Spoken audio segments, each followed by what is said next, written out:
C'est au cœur de la plus grande favela de Rio, à Rocinha, que Maxwell Alexandre a ouvert l'an dernier sa galerie d'art.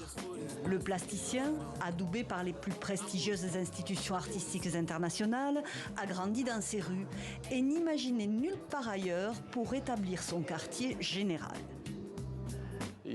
Je me souviens que lorsque j'ai commencé à flirter avec l'idée d'être un artiste professionnel, les gens me disaient que je devais aller à Berlin, à New York ou à Londres, qui sont les hauts lieux de l'art contemporain. J'ai refusé de suivre cette voie. À l'intérieur, ses créations, des œuvres inspirées de la tradition de la peinture murale, mettant au premier plan la communauté afro-brésilienne et la vie quotidienne de la tentaculaire favela. Même si pour l'heure la plupart des visiteurs viennent de l'extérieur, la démarche de l'artiste vise à sortir l'art contemporain de sa gangue élitiste. Quand on amène une galerie d'art contemporain dans une favela, on donne un accès à ce qui était auparavant l'art de la bourgeoisie, quelque chose d'exclusif. Son engagement ne se borne pas qu'à montrer ses œuvres. Maxwell Alexandre souhaite aussi que les habitants de la favela puissent avoir chez eux ses créations et les propose ici à des prix beaucoup plus bas que les cotations stratosphériques du marché de l'art, environ 185 €. Des tarifs qui pour l'heure restent encore inaccessibles pour beaucoup ici.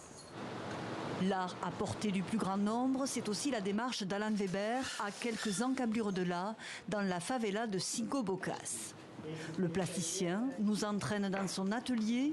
Sur sa table de travail, des fusils d'assaut créés à partir de pièces d'appareils photo. Je prends des objets au sein de la communauté et l'idée est de les déconstruire, de leur donner un nouveau sens. Donner aussi une portée plus populaire à l'art contemporain, c'est l'une de ses plus belles œuvres à travers la galerie qu'il a ouverte il y a 2 ans dans la favela où il est né.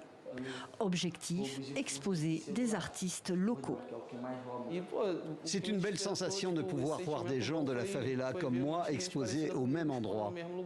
Malvo, qui expose ici depuis le mois de septembre, a nourri son travail grâce aux œuvres d'autres artistes de la favela découvertes ici.